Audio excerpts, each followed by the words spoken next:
how the entire journey is, starting from that school days to becoming a CEO of AACI. So I was looking for something to start my own. People started to believe there is a system change required. Otherwise, everybody was doing whatever they want. What do you think currently when we see the overall healthcare, specifically in India? Cultural change, management change, behavioral change, these are human factors. You cannot change with buildings. So even if you create a beautiful building, you can still have the people working is the same. So when we talk about AACI, how you being the CEO or you have your own methods, standards set in? I want to be very specific on what we do and our work, and that's the reason we reached 25 hospitals in 3 years, which is one of the fastest growth in the history of India, having these many accreditations. Absolutely. You ensure that these people get trained, well, so they can fit in the standards set by the ACI. Does India is doing good when it comes to international medical tourism? The international patient depends on somebody to assist them, and that assistant actually costs them a lot of money. Let makes both of them be in the same platter, right? Let the hospital come up, let the patients come up in the same platform. How do you see AI in healthcare? It's actually gonna absorb into every system, and healthcare is not gonna be separate. It's already been absorbed in multiple areas. It has proven it has its worth. I can have some 1 or 2 AI in my hospital. Yes. And then I am trying to use it. Right. But I really don't know the outcome which is gonna affect to the patient. So once again, welcome to the Essence podcast. Today we're going to have very interesting session. आज हम बात करेंगे health care और hospitals के बारे में. See we live in the era of consumerism. बहुत कुछ चीज़ें हम खरीदते हैं और एक चीज़ हमेशा हम फोकस करते हैं, दैट इज़ ब्रांड. हर चीज़ हमें ब्रांडेड चाहिए. So today will understand how a hospital can be a branded one. Not in the literal sense but in a metaphorical way. हम समझ सकते हैं कि एक हॉस्पिटल कैसे ब्रांडेड होता है, क्या उसके पीछे पैरामीटर्स होते हैं, कौन से वो एक्रेडिशंस है जिससे एक हॉस्पिटल काफ़ी हद तक एक सिस्टमेटिक होता है, which is more pro toward the patients as well as the entire ecosystem. तो उसको डिटेल में आज समझेंगे. In the studio we have a guest mister Dheeraj Khatore, who is the CEO of the group called AACI, the American accreditation commission international. Detail में समझेंगे AACI क्या है, क्या उसका काम है, कैसे वर्क करता है. उसके साथ साथ हम हेल्थ केयर पे, ग्लोबल हेल्थ केयर, इंडिया का हेल्थ केयर अभी कैसा है, हॉस्पिटल सेटअप्स में क्या चीज़ें हैं जो हम बहुत अच्छी कर रहे हैं, what are the ways where we can still improve it. So बहुत कुछ बात करेंगे. will be a very interesting session, so stay tuned. साथ में रहेगा, बहुत कुछ नया आज जानने मिलेगा. will be very intense, very much a knowledgeable point, so बने रहिएगा साथ में. So let's discuss the topic. Welcome Mr. Dheeraj ji to our studio. Thank you very much, Mayur. So before we discuss about AACI and the healthcare system, firstly I want to know about you, and as always I like to know somebody from their childhood. So on very much on a lighter note, I just want to discuss how your childhood was like. Where do you born, and how the entire journey is, starting from that school days to becoming a CEO of AACI, that happened. Okay, thank you. That's a long journey to explain. My name is Dheeraj Khator, which we comes from a Marwadi family, Okay. and we were basically from Rajasthan. But we moved to Kerala, which is the southernmost part of the India, and it was 50 years ago my dad and mom moved. We were only on the business models of how we can do the business in different areas. Right now, we do have a textile businesses in Kerala. We have an older shop, is 50 years old, and my parents has been doing that.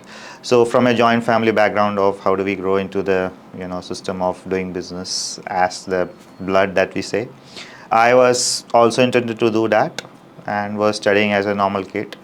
Not that much bright, but wanted to try to exceed. At least we can create a bachelor program to be completed.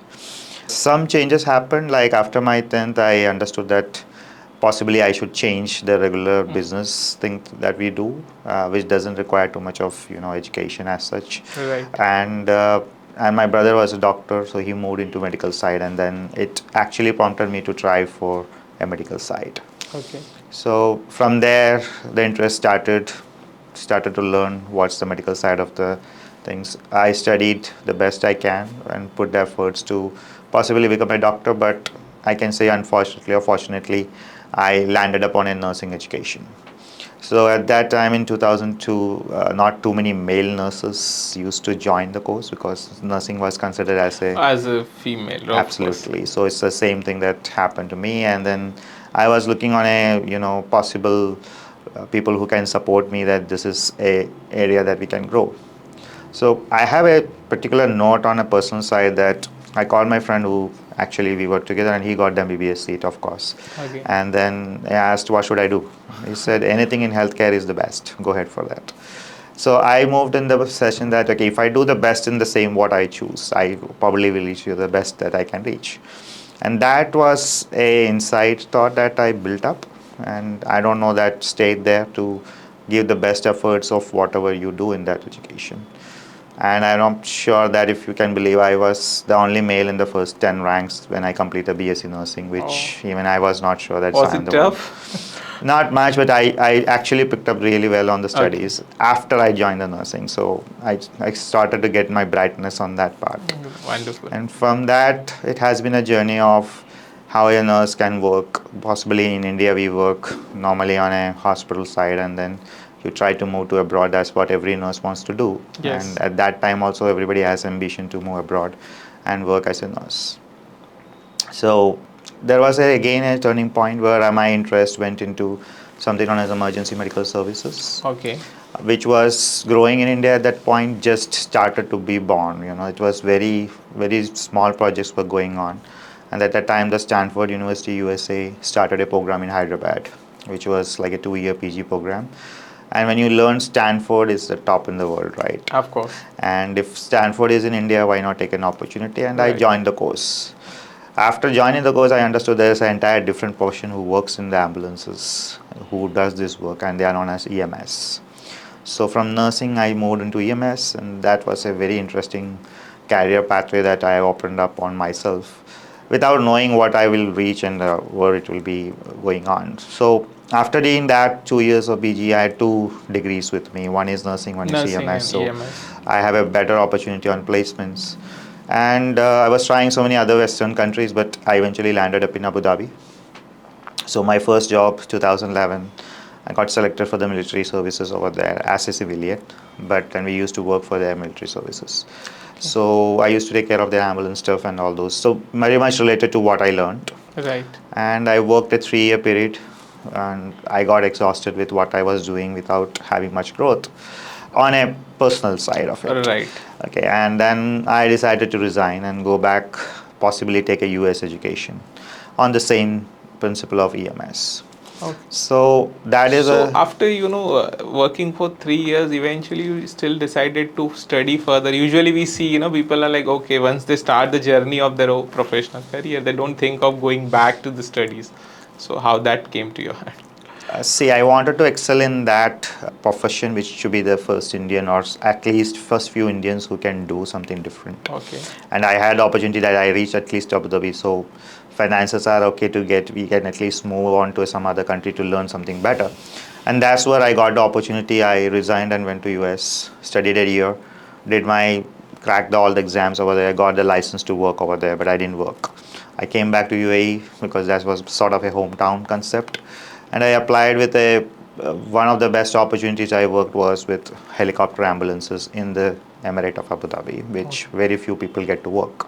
Oh, wonderful. And that was a turning point where we were able to have a lot of rescues and critical transfers. So my skills on nursing plus emergency services plus the education of US actually gave me the flourishment of how do you save lives on ground as well as air. So that was next turning point of working with another government institution in Abu Dhabi. So once one fine day, like I got a call that we have an opportunity to work with Department of Health Abu Dhabi as a auditor, which I have never done it. Now, what was the auditor post was given was for the ambulances, which is my background. So then I said, okay, enough of flying much more. Now let's move on to something which is stable and sort of a 7 to reach stuff. So that where I started my quality journey as such. So I was appointed for auditing the ambulances, but my background and my studies as well as my experience was wide enough. So I started to do other audits, emergency departments, urgent cares, investigations. So every day I used to get a different opportunity to learn something new in the quality journey of a hospital, which is not that easy because Abu Dhabi standards are really high. Right. I learned that way the entire quality journey of a hospital. So that is my 10-year growth period in Abu Dhabi, working in different government departments, enriching myself with different hospitals, public, private, different models of work that we can do in quality journey. And that is where I decided that it's a 10-year growth period. Moving on to how did I become a CEO as such, you asked Yes. me. So the journey was getting after COVID was almost streamlined. I reached my saturation point. And when I reach a saturation point, you want some next step, right? So I decided that to move around what we can do next. And there was always a business backup in my mind that something we should do. And then India was sort of like go back home concept comes for any NRIs, that how much you will work in other country. Right. So I was trying some opportunities, but of course I don't wanted to work as an employee because I have done that for the last 10 years. So I was looking for something to start my own. Okay. And that is where the AACI, which is an American organization, was having a model of franchises to be in different countries. So when I entered their education program, I understood this is a very different model that they bring. And I like the concept that this is perfect for a country which is developing like India, where you need a diverse levels of business models to work. So I took a chance, and that chance led to the journey of a CEO. That's something, wonderful. Like, your entire journey is more on a diversification from the Rajasthan to Kerala, and then eventually you work in Abu Dhabi. So, Mr. Dheeraj, if we discuss about healthcare, specifically India, the layman understanding is all about, well, if I am sick, I'll go to a hospital and I'll get treated. And then, eventually I think about, okay, that should be affordable, and, I get the good services. But when we talk about the hospital and hospitals accreditation, how that subject still right now, if we see the Indian context, how people understand the importance of it. I believe is still not fully understandable by public. That's a truth. Right. Public don't specifically choose a hospital seeing an accreditation standard. But there is a government drive that happened, and I believe that was the best thing that happened to India was the national accreditation system that India brought. And so many countries doesn't have that. With that, what happens is started to be some sort of standardization, some sort of quality came into place. People started to believe there is a system change required. Otherwise, everybody was doing whatever they want. Right. So that would have changed a lot of perspective in healthcare in India, but it is not seen directly by the people. But yes, when you go to a hospital, you start visualizing the things going on. So you will see some seals, some logos that give some sort of point that Impressions, right. impact that there is something they would have done. Okay, but nobody chooses as such accredited hospital. That mindset is far away, I believe. But when we talk on the other side of it, like hospitals, how they, do they have the belief like this actually makes an impact overall hospitals standards and all? True. That's the reason we started and we had a very good ride till now for the last 3 years in India with the business of doing accreditation, which is an international accreditation. Right. So hospitals have a very high level trust, and that's the reason they believe that we should go for a accreditation program, because they know that if you have a standards in place and if you really follow what these international standards are made, they are made with a lot of efforts, a lot of studies, a lot of inputs from different countries to get to a benchmarking system. So unless and until you don't benchmark yourself, you cannot grow. So that is where the hospitals try to get and start to think, at least why not an international accreditation? We have done a national accreditation. So Right. first step is I have done something on my ground. Why not we go to the Go next to level? next. So I just want to understand from your point of view, like accreditation is something very important. But then when you see on the ground, like you meet different hospitals, and since it's an international accreditation, how the hospitals response over it? So there are two ways to do it. Some leaders come to us saying that, okay, we want to do something because there's a competition going on. We want to show our standards are also equally competitive with the others who are in the same business. Same league, right? Exactly. And then comes the profit and loss concept, or a sort of ROI that you want to create. Now there is one thing I want to say is there's no direct ROI for an accreditation. Okay. So once you invest this much money, you will get this much money. There's no combination I like was that. about to ask this, because usually what happen for hospital, everything is an investment, and then you immediately start thinking about the returns, right? So accreditation is something not give you direct revenue out of it, right? But how actually it helps in hospital? So that's correct. So when I speak to the leaders and when we sit with the boards as well, as we say that there is no direct thing that you can calculate that I invested X value, I get this much out. But then how do you make best use out of it? Let's take an example like my hospital is doing a good job and now I want to go international and I invested X amount of money. Now I got a certificate, but how do I use the certificate to make sure the public knows the value of this? So it can be local public, it can be an international public. So when you look at the international medical tourism concept, that's the first ROI that you can take it off. 2 patients internationally, your ROI is almost done. Done. Right. And that's where most of the hospitals try to focus that let's do something to the next level. In India also, people started to understand that there can be some standards improved when you start advertising with somebody's logo which is not national and it's international. International. And there is there's a liability on that part. We can think that if I have a certificate from outside, of course, then people have to obey to that rules. They don't just get it like that, right? So that is where there is something that binds the hospital to deliver the standards to the best they can. Because if something goes wrong, they know that people also are now knowledgeable enough to put a complaint or put a name that okay, this is going on in my hospital and this is what is good. So I believe it is coming up. One more example I can give is those people are like NRIs based in US or Canada or somewhere else. They don't get the treatment that fast. They want to come back to India and get a treatment. And they come back fast. They don't have time to search the best hospital. They probably go with a brand or they go with a accredited hospital.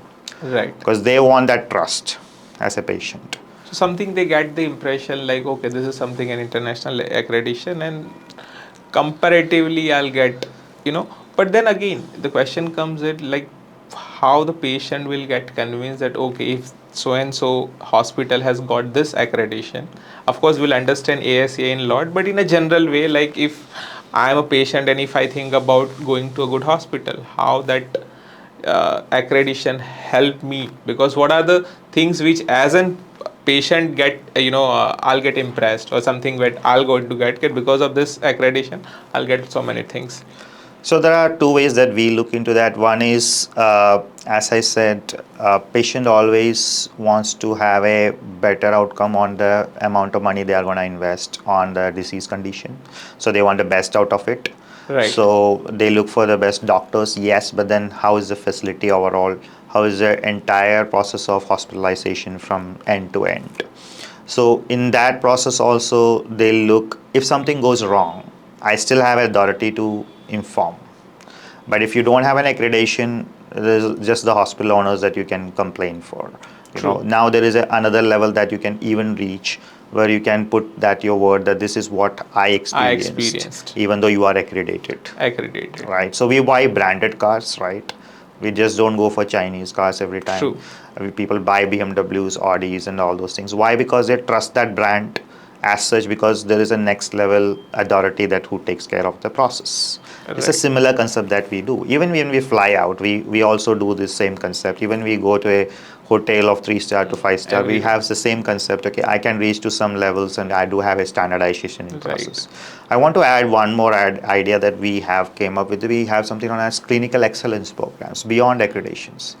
So suppose every hospital is doing oncology care, cancer care, right? Right. So how do you differentiate that this hospital cancer care and that hospital cancer care is different, right? And we have clinical excellence program on that, beyond accreditation.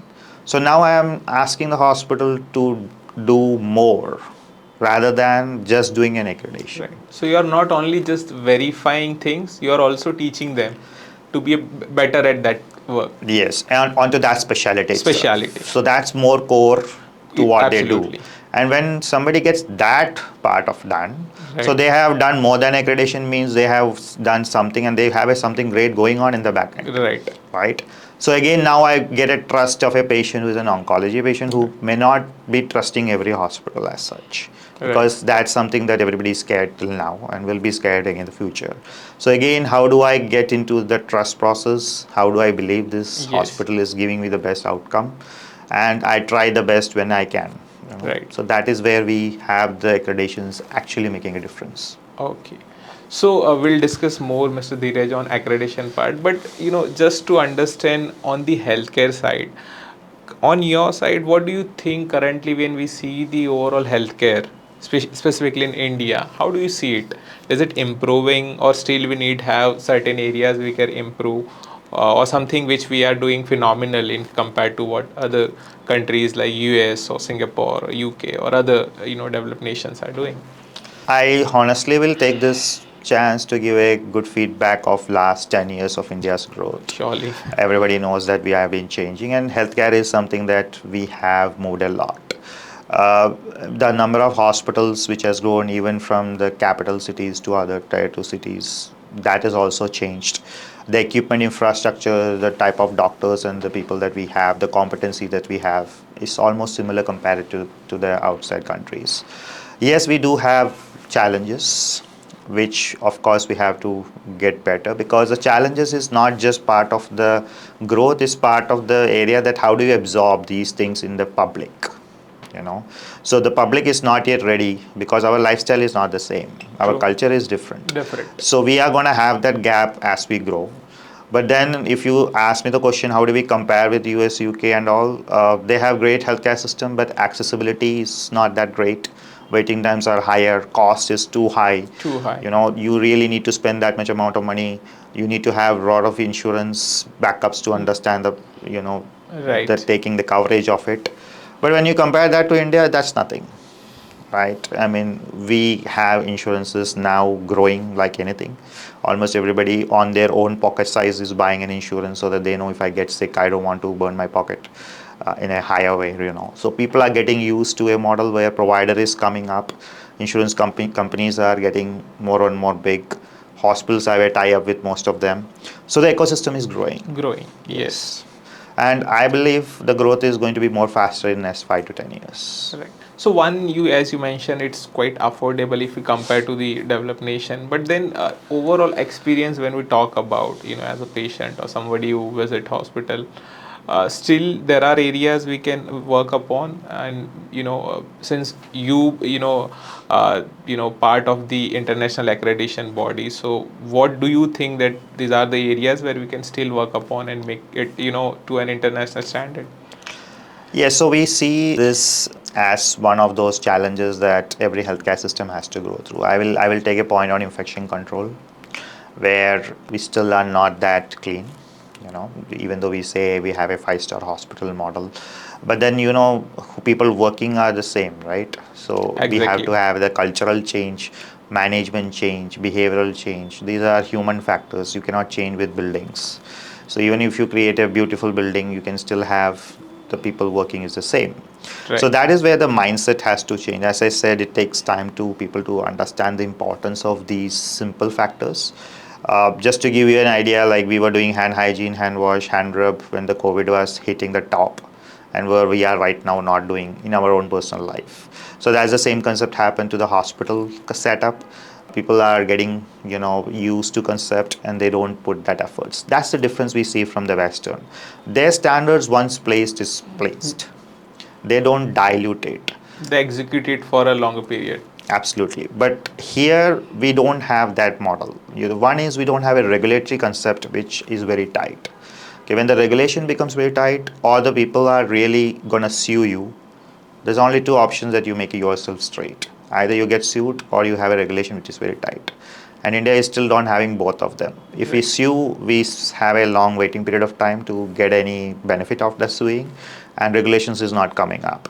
So that is where we have this gap, which is coming up bigger and bigger. Right. Even though we have accreditations, we cannot empower somebody to be strict. Accreditations are But Mr. optional. Dheeraj, if I may, as you said, it has to be either the laws or maybe the regulators. They have to be strict. But does it has anything to do with the mindset of the people?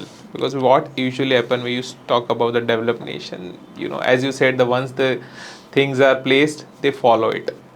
I think usually we see in India that is maybe for a month or so they do follow, and then जैसा चल रहा था वैसा शुरू. So I think even in India there will be some laws on that part, but then eventually how we can take that shift over the mindset of the people also. I think it is coming up. The newer generations may feel it as a requirement. They are more independent. It's not. There's a gap between almost 20 years gap that is which is going on. Right. That may fill up with our culture as well as. So you need a right blend of culture and the growth pattern that we are Growth looking. patterns, yes. So either we are lacking too much of culture, some areas is too much of culture and too much of the loose stuff that we see in the Yes. market. So I believe there will be some mismatching coming up in coming years, so that people are used to these type of norms, because they will see how the world is running. They're studying, they're watching the world from where you can, and that will impact the behaviors and the mindset in the coming years. So we still have a gap of 10-15 years to bridge that thing. Once that is done, I think everybody will have a set of norms. Now if you can see, they say that we don't even want to work because AI is going to do maximum jobs. We just need to work 2 days a week. And that's what somebody is telling, like, you just work 2 days because everything is going to come to your plate. I'm not sure when it happens, but this is the future they are looking for. Looking for. So that is something a different part. But okay, coming back to the AACI part, one thing, as I mentioned in the initial part of the podcast, that this is something accreditation makes an hospital branded. So when we talk about brand, there are certain things comes to our mind. So similar to that, if we talk about the accreditation as a whole, what are the key things which actually help hospital to become better, to grow? And then we'll later on talk about the ASA, that how it as an accreditation body internationally doing different to this. True. So first is the leadership change that happens with an accreditation process. The leaders and the board of directors, whoever we are talking, has to take a strong decision that we want to do it. Because if they are not that strong enough, then it just becomes a stamp sort of thing, or I can say a logo that you want to keep on the wall. But then that doesn't give you the actual effect of the actual process of accreditation as such. So one is that differentiation in the leadership that we need to see. So leadership is something you're talking about, making the top hierarchy more responsible toward what they are serving to the hospital. Because what usually I understand from a general standpoint is like there are some investors, and they see as a business prospect, they open a big building, set up it up, and then they hand it over to the doctors and let's run, and then eventually they see is the numbers at the end of the month. So once if they are accredited with so and so body, how exactly it's making entire ecosystem more responsible toward the service? So yeah, that's what I've said. Even you said the model is right. Like, people invest, people want outcome to be coming out. But how do you compete this in the market, right? So to compete in the market, you need some sort of valuation by a third party. You Right. cannot say I'm the best in the world because I have the best building and the best doctors and the best technology. But who validated you? Somebody like third party. So Yes. that's accreditation, right? We validated you, we gave you the seal, we have a authority of putting some standards because you went through the process. Now leadership, if they don't take a role, it's not going to be a long-term scenario. Okay, it can be a one-time shot that happens, but then the patient will actually feel that there's nothing new here. It's the same hospital, just it is some difference in the the company. That's Right. it. But when your leadership takes a role, so I have some hospitals who, of course, have a strong leadership commitment on accreditation. So they took it for a serious business.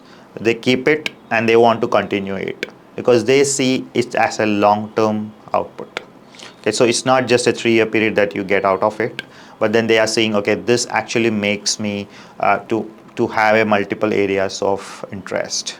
So there can be tourism, there can be local insurance, players who comes up with international accreditation programs. Why not IPO, right? So people go for IPO once you reach like certain number of crores after doing Of business. course. You need to make an IPO, IPO. and every IPO have some sort of rules. Okay, and some of the rules goes back to accreditation because there's somebody who is third party vetting you. True. So it becomes a sort of a norm later on that if you want to be a long term in this business, you need to reach some standards, right? Let's take a seat belt concept. Seat belt was not a norm, not a requirement, but now it's a basic stuff that you find in a car. Right. So without that, now company is making anything, right? So it's the same concept which you are looking for in future, that if you want to open a hospital, which is going to be futuristic of next 20 years, and you have made an investment, why I should not do these things, which are norms. And that is where we are reaching. Right. So somewhere, as you mentioned about the IPO part, somewhere I heard that it is like an X-ray of the company. So, if you do business very loosely, you won't try to even think about IPO because your data will be released and everything will be exposed. Similar to that, if you are thinking of an international accreditation, somewhere as a hospital or as a healthcare system, you need to be ready with all the checks and everything are required. So that is something really good, if we see the ecosystem as a whole, from the patient point of view to the hospital setups. But then one thing comes again is like the process, because what happen in India, if we see not only the healthcare specifically, but we have different accreditations or validations through different agencies. But then in India specifically, we think upon, okay, this is something you just invite an agency, they will have just a look and they will just certify, okay, see, so and so brand or the company or an institution is certified. So when we talk about AACI, how you being the CEO or the organization or representative ensure that AACI is not something just come and you just certify or accredit you, or you have your own methods, standards set in? True, I think I want to be very specific on what we do and our work, and that's the Yes. reason we reached 25 hospitals in 3 years, which is one of the fastest growth in the Right. history of India having these many accreditations. Absolutely. So what differs and what we bring? So we are the only organization which accredits you 3 years, but we come every year. Now imagine you have been checked every year on the progress of what you're doing, and you do have a chance of losing it and holding it. So you seriously have to invest your next 3 years because we are committed with a contract. So that's one part of it. The next part is to make sure that the process is good enough to handle with a local market concept. We say we are international, but we are local. What does it mean? We are not trying to copy paste an American model to Indian model. That don't work because AACI as such is a American company, but it was made to understand that standards should be global. Right. Means any part of the world that you go, you apply the same standards, and whatever is applicable, you work on it. So it's not just buying something which is based off US and then putting it on your plate. That doesn't happen. Doesn't. Every hospital is different, every country is different, every process is different. So our processes are designed that we tell to the hospital, okay, you build up your process. We don't preach you. We don't describe what you should be doing. We don't prescribe you also, okay? Right. You make it and meet to the international standards. We'll come and check you. If it doesn't meet it, we will also tell, okay, this is not met, okay, this is not confirmed. Let's work so that by next year you have some better implementation of the requirements. See, quality is something that you cannot do just in 5 days. And that was most of the people have this first question that you said that it is considered as a thing that you get by paying the money out of it. True. That's not the work that we do. We have a commitment that this year we saw something, we gave you the report, let's start working and let's see what you reach to the next year. When we come next year, there are two options for the hospital. Either you really work to make sure that things works, or you just be on the same line, that things are moving as we go. So yes, we do these experiences. We find these experiences in the Indian setup also, as well as outside. So it depends on leadership. That's what I was trying to collaborate Okay. it with the leadership concept. Right. Then the next year again we are coming. So in 3 year period you come 3 times. So it is something which hospital take it seriously, is that we cannot escape this service of survey that we are doing, and it is not one time shot that you get it done. So that's the major difference I believe that we have brought. And one more point to add is we don't have too much of consultancy model. When you do a consultancy model, it suddenly start to become a copy paste model, because the consultants are there to help you out to pass through the gate. But what we try to build up is ensure that the hospital staffs are getting empowered. True. So we do a lot of courses to train them, and once they are empowered, they can work towards accreditation acceptance levels. Absolutely. So this is our model of growth. So, as you know, earlier you said about it is not only about making a building and start doing some treatment work. It is also about the staff, especially the medical staff. So, when it comes to accreditation, one thing I personally believe is the training and development part, which will be very important because you want to set the standards. I think eventually the human will going to make it, right? So, how as an ASEI you ensure that these people get trained well, so they can fit in the standards set by the ASCI? That's one of the toughest job I see right now. As I said, one is the influence of somebody known as a consultant model who comes and gives ready-made formulas to work around. That's good, you can guide people, but then you cannot change the perspective of a knowledge of a person just by consulting. You need for them to learn something new. So from last 3 years, we have been seeing this trend where when we have a training given to the hospital from our end, they actually work better. And that's why I said we develop a team of internal surveyors, we certify them. That is only one part of training, because that is done by a CEO. So how much busy I am, I have to invest my time on training people. True. But still, I have done a great job of training around 300 people in last 2 That's years. something commendable. So that's the effort that we put, because we want hospitals to grow on their own. Absolutely. Now, looking in a futuristic way, we also have plans from ASA Academy, which is our academy wing, to develop programs on an automated mode, so that it's not dependent on a person to deliver it, Right. and it's not dependent on somebody to accept or buy it. So we want to set up all of these models into a automated system, and we call learning management system as such. And we're working towards it so that people can go register and start their trainings, so that the bigger, larger workforce can be ready in a shorter period of time, and they all will be seen by the hospital, like who is invested their time in getting into the Absolutely. process of putting efforts towards the company. That as is such. again very challenging part, right? Because once happen you set the system, but then to follow it on a very much on a rigorous way is important. Because what happen when it comes to learning part, maybe the medical staff or wouldn't respond to that in that way, right? So again, talking about AACI and their international accreditation, how do you see it? Because there are some other international accreditation as well.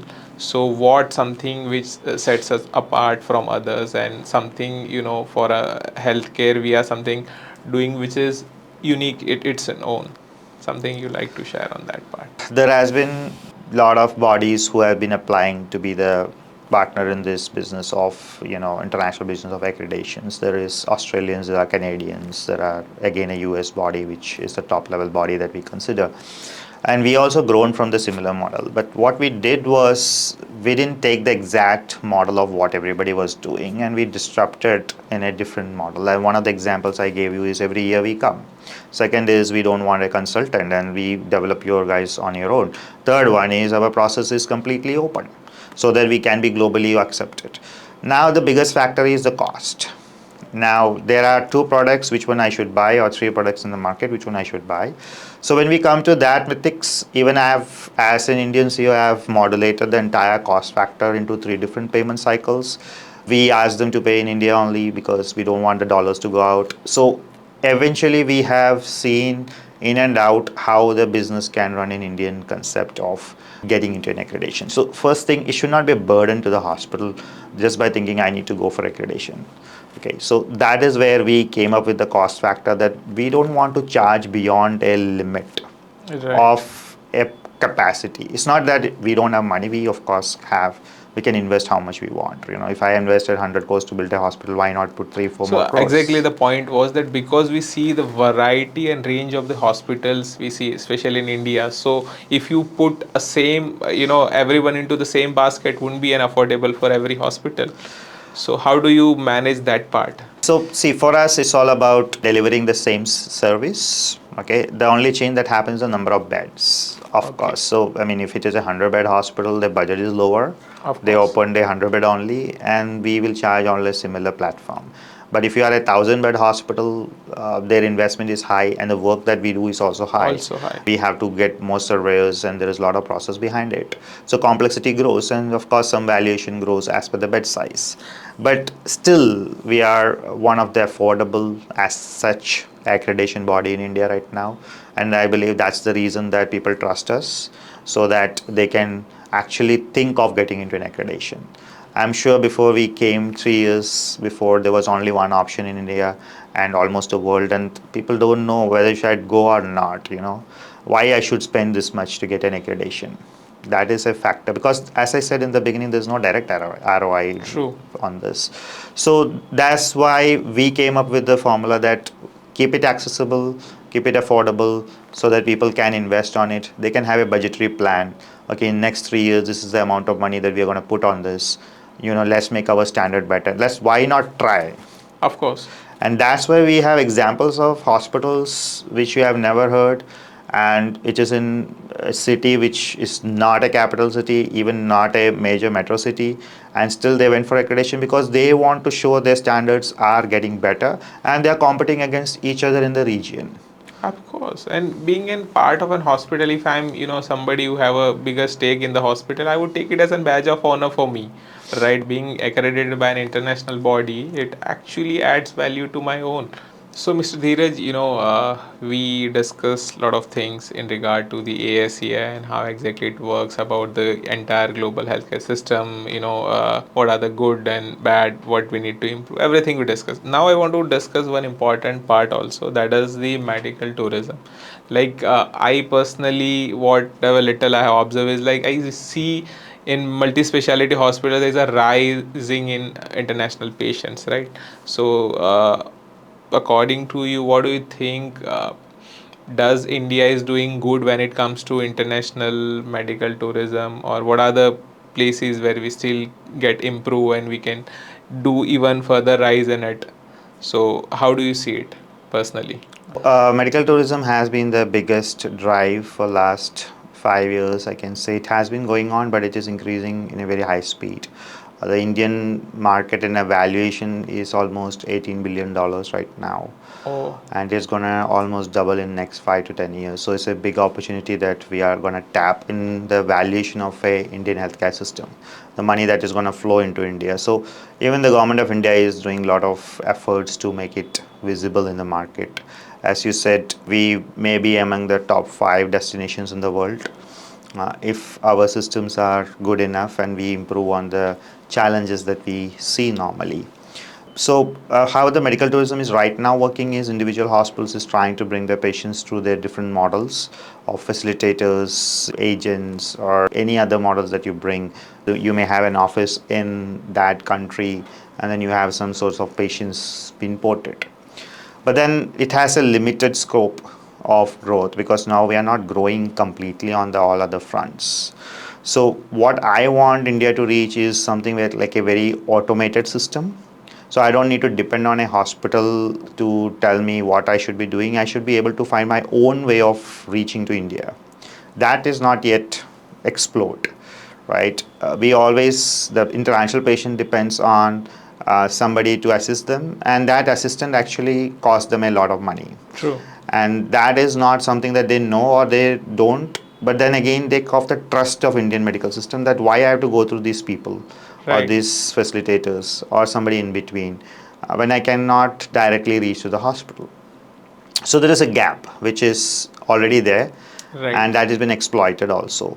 So, and there is no regulation that you can fix on this model, because anybody can start a medical tourism company, business, and they try to opportunity, because I said the opportunity is so huge and India is so huge.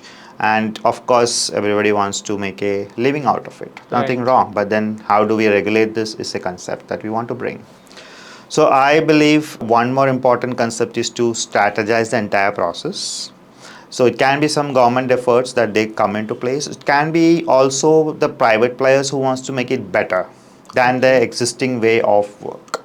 So we also try to do that model of Okay. work where we can bring more ethical business into this medical tourism so that we also can contribute to the understanding that the accreditation and medical tourism works together.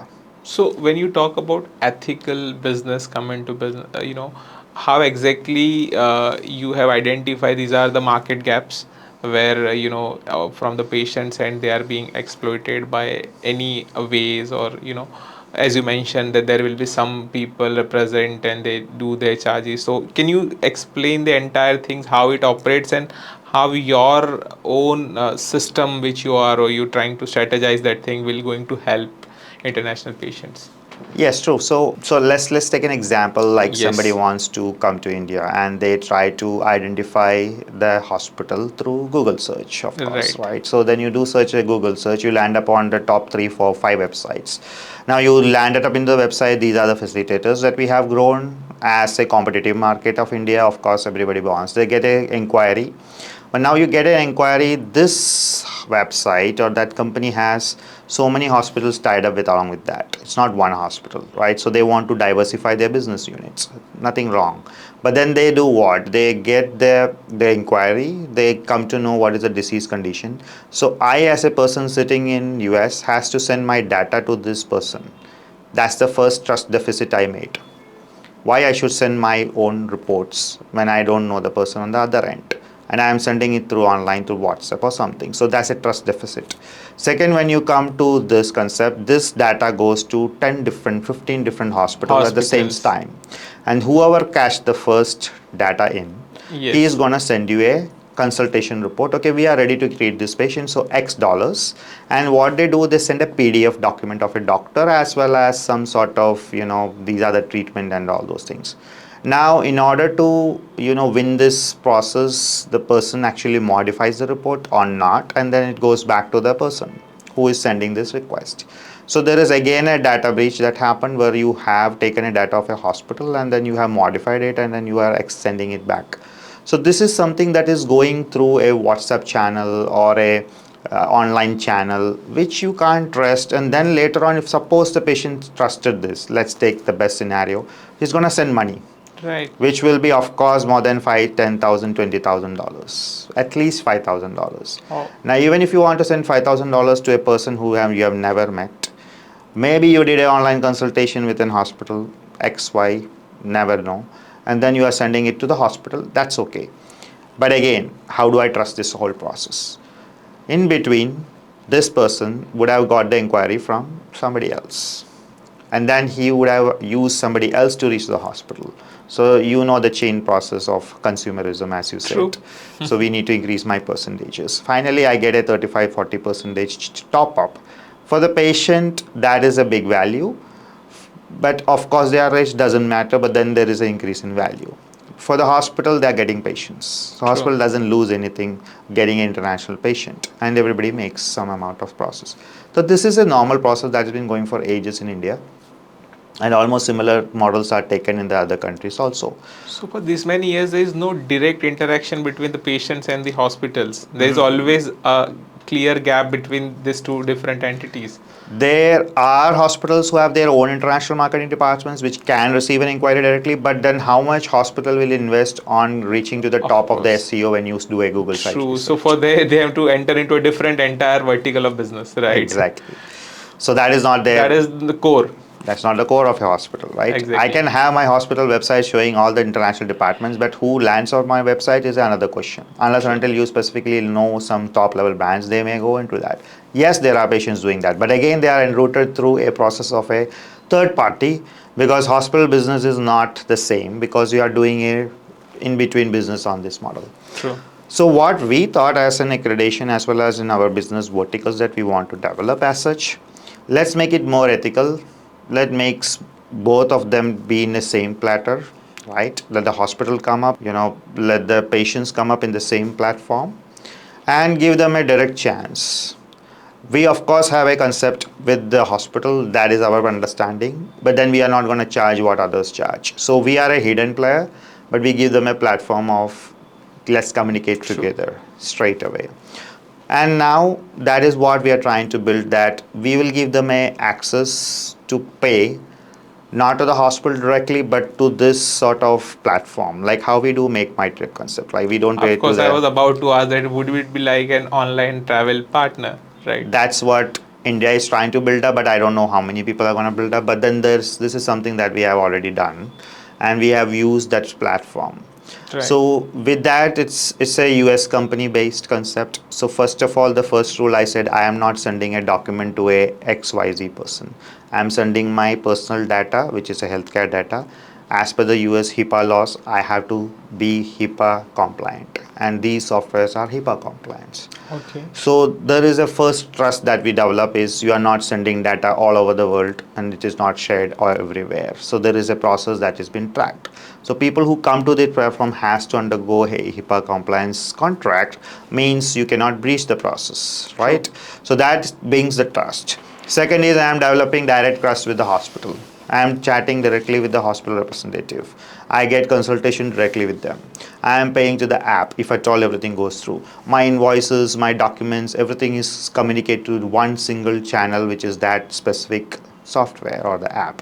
And that is where we beat the disruption model of the present model to this model. Of And course. then Right. when I pay to this, the hospital is going to get the money. That's not my problem. I am getting the treatment. I am getting my insurance covered, can be. I am getting a sure picture that if something goes wrong, I can go back to the app and get a refund. Or I can do an EMI because I am having a big amount of bill. True. So these are the offers that we basically want to give. I cannot say offers is basically the service lines. Service, yes, but it sounds really wonderful, Mr. Dheeraj. Actually, it's a big win-win for both the parties, whether it's an hospital standpoint or be a patient, right? Because now you are eventually, excluding that middle party, which somewhere down the line doing something which is maybe, considered to be an unethical. So, I think would be a, and I think this will be eventually help the international market as well, right? The medical tourism we talk about will also going to boost up by this. But again, as we saw talk about the medical tourism part, how again I want to discuss about the accreditation part. So how that will going to help to bring more international patient, right? We discuss about the vertical you are planning to develop and all, but then just on the part of accreditation, how it help an international patient to bring in. So first point is if I am a international patient, I always look for a international accredited hospital. That is True. something a norm for them. So because there are some standards that they need to comply with, I can always have a higher channel of visibility as well as complaint mechanisms and the trust process. So that's the number one clearance that you get. Second part is how do I choose the different hospitals that I have, because there are different accreditations available in the market. So people do consider like which one will be the best compliance rates and which one is the fastest, which is available in the market as such. Again, the choice depends on the patient. The patient want to fly to Mumbai or Delhi. They want to fly to south part of the India. So Right. they look for different options to get into this picture. The other part that I want to actually add is when you say I am accredited, right, unethical practices goes down. Right? Right. Even if from the hospital side. Now, I'm not telling every hospital is unethical, but there is a chance there's a risk coming Risk. down when you basically go with an international accreditation process as such.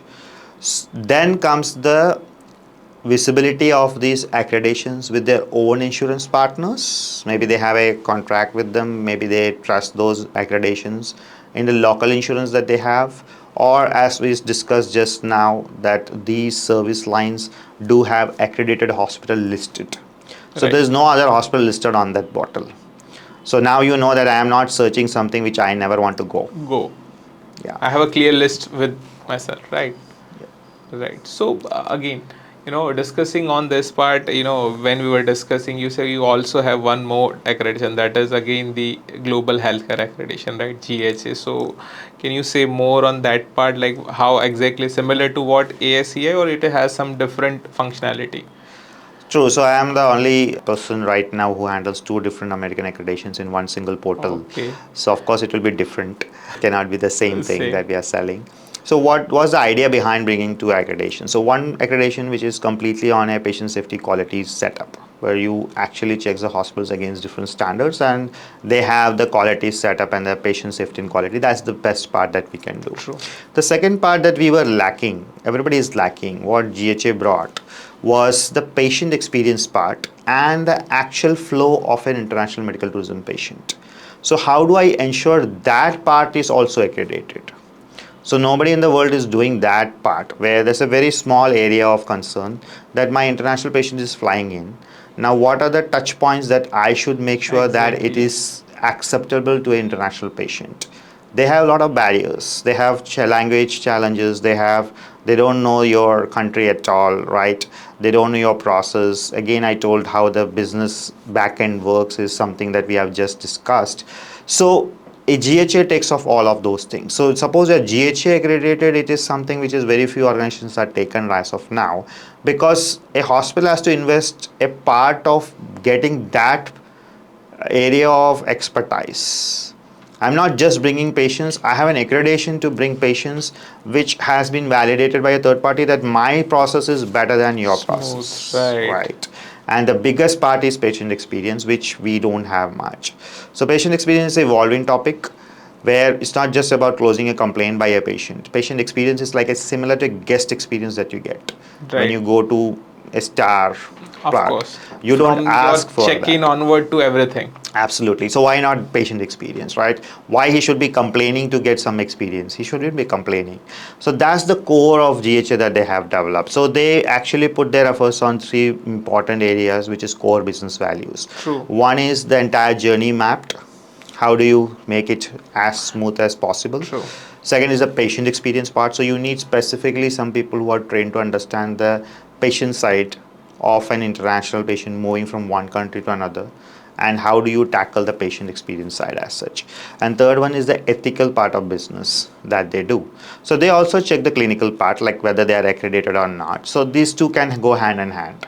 So GHA can say, okay, you are ASA accredited, I know you have the standards required, and now I'm going to check these other parts. Of course, I check similar parts on clinical standards, which is also required, but then the business ethical values are also checked, the True. leadership. Okay, so this accreditation is very different, which India is not yet explored yet.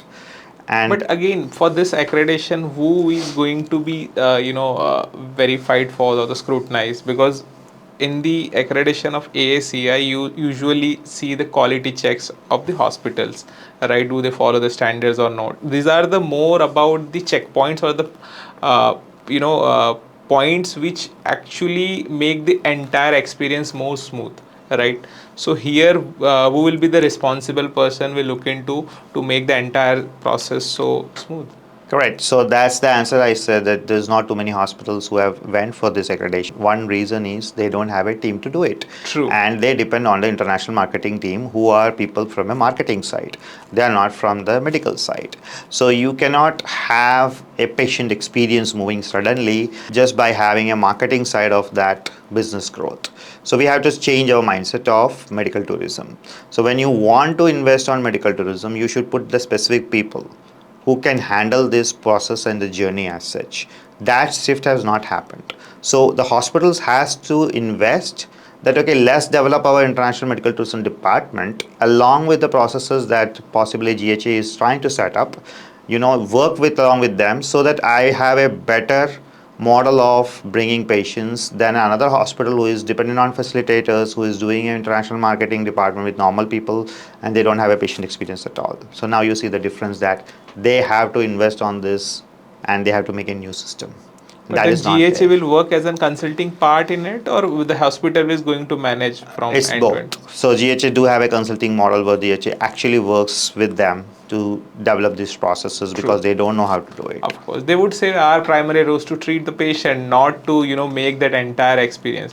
Usually, one on a personal side, I experienced one of the patient who came to in Ahmedabad. They were from Mozambique, African country. So they were looking to accommodate themselves, and then eventually they stayed along with me for 2 nights, right? So I still remember that it happened 2 3 years. So I think this is also a part of that entire ecosystem, that even if the patient comes along with, there are one or two relatives, so how, where they will going to stay, it has to be nearby, what are the even, so it's a different vertical where a lot of things need to be taken care of. So but the idea itself sounds so fascinating, because that is a big relief for anybody who is planning to have an international treatment. Absolutely. And I think hospitals has to come to that level that's less, we are super specializing anyway, right? Earlier we didn't have robotic, now we have robotics. Now we are True. going micro stuff, we are going any other departments, verticals are growing. Why not let's focus on this, because this is one of the biggest money maker for your hospital, right? And Of once you course. show that I have an accreditation only for international medical tourism concept, means you are thinking beyond what others are thinking. True. And that is where we are basically Exactly, and looking as at. you said, even a two international patient will going to give you that ROI, right? So I think this accreditation will help you, get more international patient. Correct. So as you just talk about the robotic part, from that part, I like to discuss about the concept of AI, because this is the biggest buzzword right now if we see globally. So when we talk about AI in healthcare, how do we see it? Because there are people say it more about, it reached to a level of hoax, or maybe people say it has that potential that it will going to automate everything beyond our imagination. So as an somebody who is a part of healthcare system for so long, how do you see AI in healthcare? So I have been part of the healthcare system is not the only thing. I have invested 1 year of my studies doing a master's in AI in Oh, healthcare. that's something wonderful to And know. that happened that I knew that this is something gonna happen very soon. So I should empower myself with the knowledge that I can do in this vertical as I think that is such. something a part of your persona, because I have been from your childhood journey. You always trying to get into yourself into that updated version, right? So whenever something new is coming, you try to, be it your emergency healthcare and learning till the AI. That's something very fascinating part about your own persona, right? Yeah, that has to be done to be in the market as such, Absolutely. and we are also growing. So accreditation do carry the latest trends. So once you are in an accreditation setup, you should know what's going on around the world, True. and that's why we came into this. So yes, AI is not an hoax, I can say, but it depends on how you want to say it. It's actually gonna absorb into every system, and healthcare is not gonna be separate. It's already been absorbed in multiple areas. It has proven it has its worth. It is not going to replace the jobs, remove the doctors, but if you don't use AI, if you don't know it, you are probably going to be down the ladder in the system of growth. That's why we want people to be empowered with the knowledge of AI, so that you stay with the current trends. That is very important when you work in a competitive world where everybody is trying to each other, right? So why AI in healthcare is a concept that we need to understand. It of course involves a lot of money, investment, infrastructure, and a leadership change. Beyond that is the change management. Like I can buy the best AI, but people should use it right for the patients. So there are two level requirements that I need to have a change of mindset in my own staff, which is a biggest task. And change management itself is a topic Uh, of learning. right. So if that happens, which is happening through digital health initiatives, courses are coming, a lot of talks going on in the market. Some of them reach beyond acceptance that this is not going to happen because we built so many things, which is beyond the pace of our growth. Right? Robotic came because robotic was supported with an outcome, right? And it does have a precision guidance into that, and it actually have a outcome based procedure. But what about other AI things that we already have built but never used? Okay, so many people have invested their life, bootstrapped people I know, bootstrapped education, founders who just need some money, not some money, huge money, to make their product live. and they really have worked, but it's not happening because nobody wants to buy it, right? So there is a problem in getting these incubators really done well, reaching to the spot that it can be absorbed into market. So there's a disconnect between the tech companies and the healthcare companies. All right. So, you know, specifically if we talk about India, so currently what is the progression you see in the healthcare entire ecosystem when it talks about AI? Because we every day we heard a lot about these other things are going, and one thing you very well mentioned, that it will not going to replace the doctor, because even for a moment people think that, that there will be a robotics and there, doctor will be of no use and all that stuff. But I think it would be more work as an enabler rather than something it going to replace, right? So in India specifically, if we discuss what exactly the progression going. It has been in use in some of the areas for radiology as such. So radiology, because it's based on imaging and it's a lot on automated already, the AI really works fantastic. It has a lot of algorithms proven, FDA, approved. Most of the radiology companies are given as they are giving it for use it, that actually increases operational efficiencies, dependency on radiologists for a longer period of time. Reports come faster, they can identify more things that a radiologist can miss, not Right. always.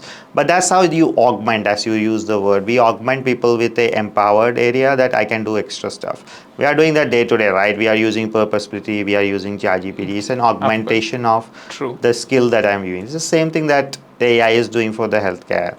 But finally, we need to have some ethical principles that where do I take this AI, whether the decisions can be done, because still we are playing with a human life, right? It's not a simple thing.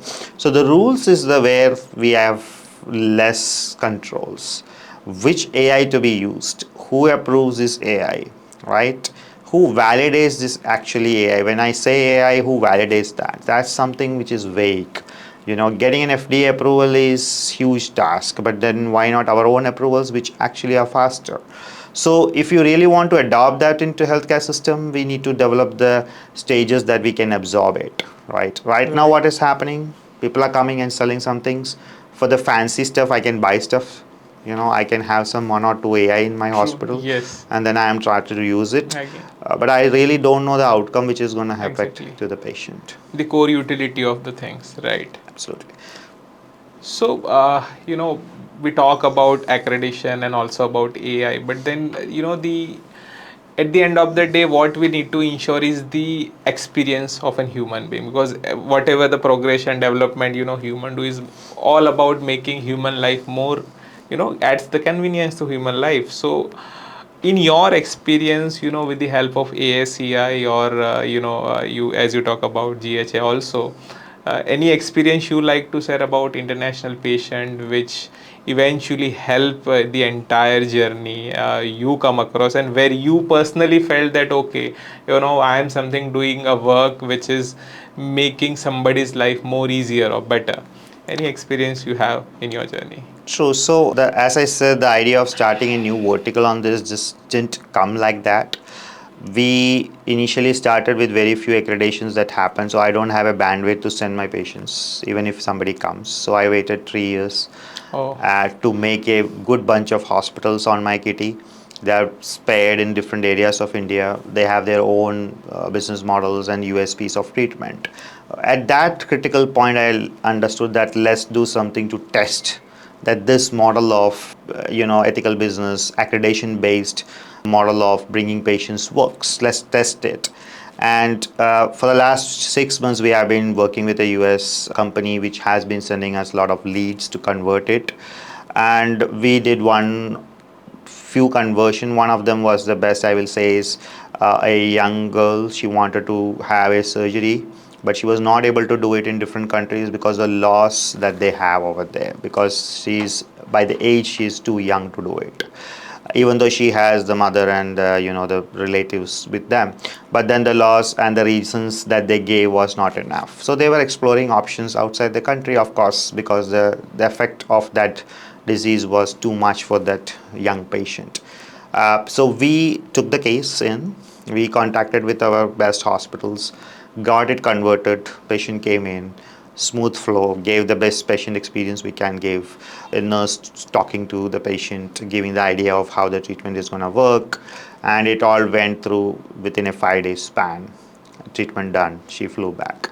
At that point, we understood that it's not just about opening up an SEO company and doing much of hangama. It actually is a patient connect that we True. want to bring. Even though lead didn't generate from us, but we took our lead and we wanted to convert to the best possible way. So that experience gave me the idea that, okay, these things can work. And what we pitched was very different. What we said was, we are not here just make this happen and get something out of you. Our CEOs works on these models, our hospitals are these, and this is what you are expected to get. And on the ground, we supported them with the best possible care. Not on the hospital side, but from the patient side, that experience side as such. True. Hospital was good enough because we trusted the hospital, and we know in and out of the hospital.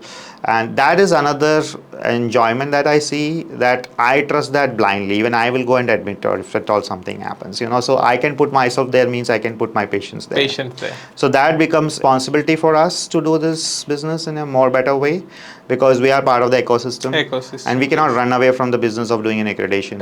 Okay, so this is start treating patients, right? But that is something really inspires, being a part of this ecosystem. Like when you see such people, have the struggle and they are exploring, and eventually with our support they find a better solution. So, while going through about ASC, I just recently heard that you have your own tie-ups with the recent hospital in Karnataka.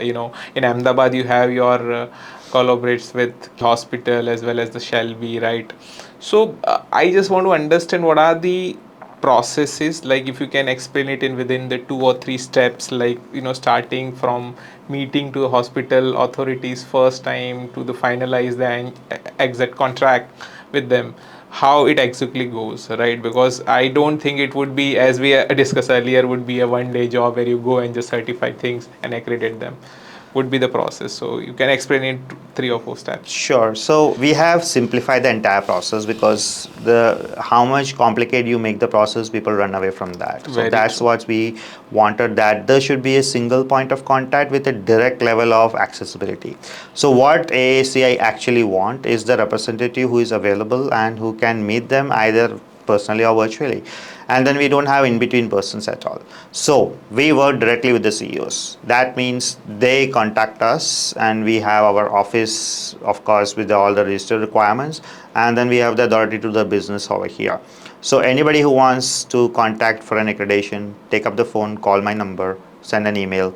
We respond less than 24 hours. They can even test my validity by sending an email to the US office, get to the website, put a request, it comes back to me. So there is nobody else who can do ASA accreditation in India, who is only us, only one single authority as such. That's the trust point we developed. True. Second thing, as soon as we receive the application of interest, we send them a 2-pager document, 2-pager, they fill it up, send it back to us. We put the quote within a day, and that's a proposal we send to them with all the differentials mentioned, all the rules of the accreditation given to them. Take your time, 2 months, decide if you want to sign it or not.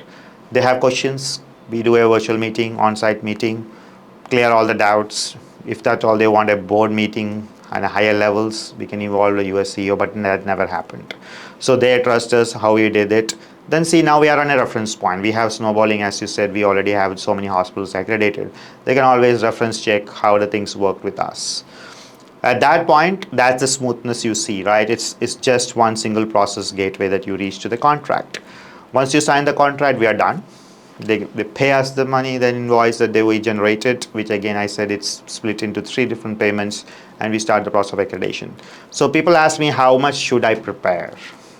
Of course, depends on you. I cannot say the number of days, but we have accredited hospitals within 45 days also. Because they were ready, they were so sure that we will be able to reach, and they put their efforts. And then we support them with whatever the trainings they require, the meetings, the clarifications, whatever they require, we support them directly. And they don't need to hire anybody else and spend more money somewhere else, and then depend on that person's expertise. Why you should go that if I am expert who is sitting directly with you? So we actually invest time of our client, because we do this process together. And that's the effect. 45 days to 60 days, you get accredited.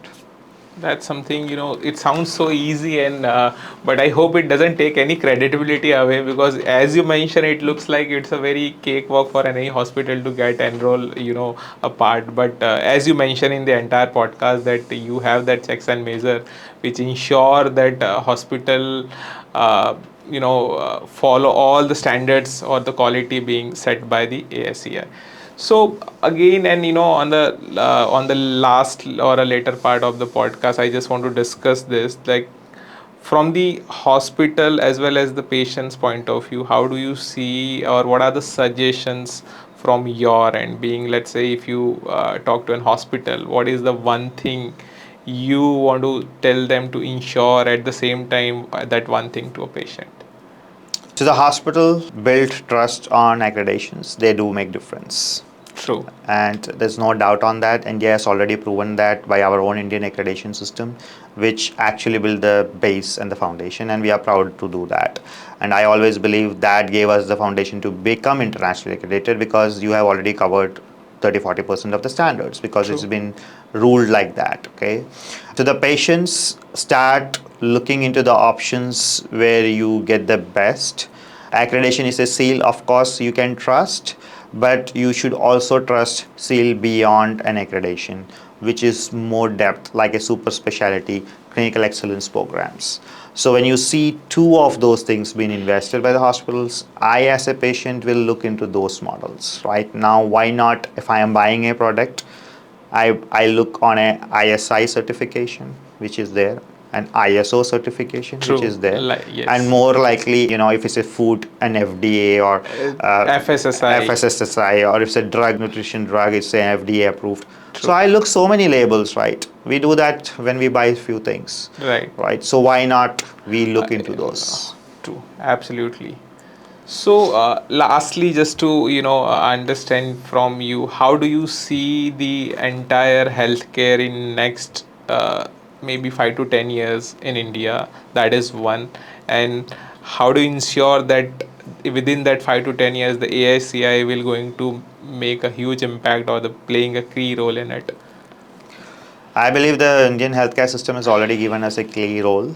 We are the second fastest growing organization right now in the world, as well as in India, doing accreditations. Yes, there's a demand and the growth, of course. It can hit a plateau. We understand that.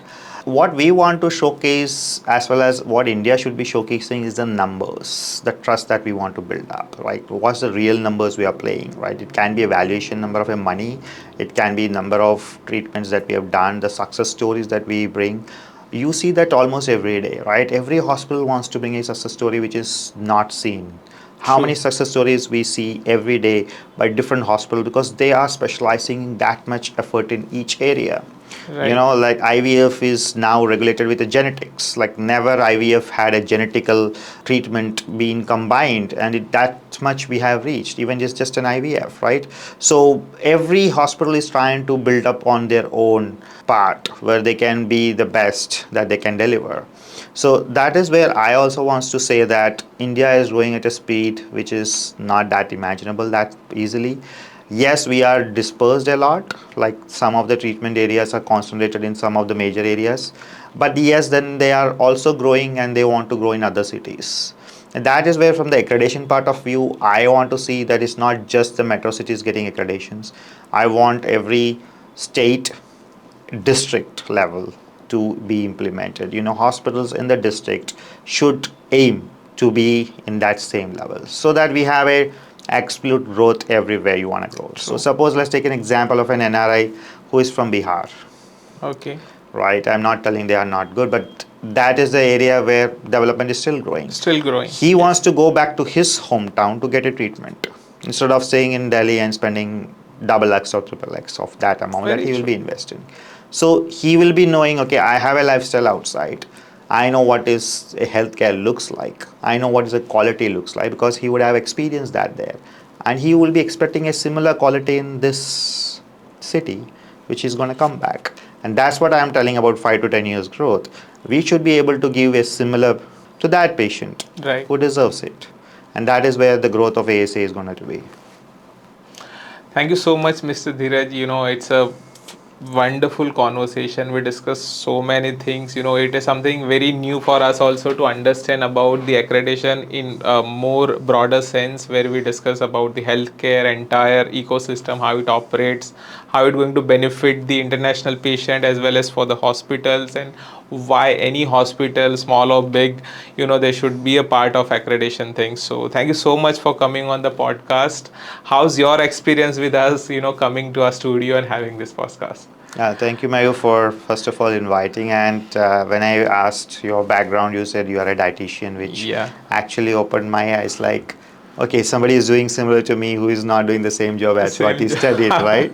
True. So that's a good thing. Like, always like somebody doing something extra which we are never trained for. Exactly. And I appreciate your knowledge and your efforts that you're putting on to bring some light. Even if it's a lighter note of a podcast, we don't know Right. how far it reached, but at least we had a conversation Conversation. that hits the people. Thank you very much. Thank you so much, and it's been pleasure being with you on the podcast. Thank you.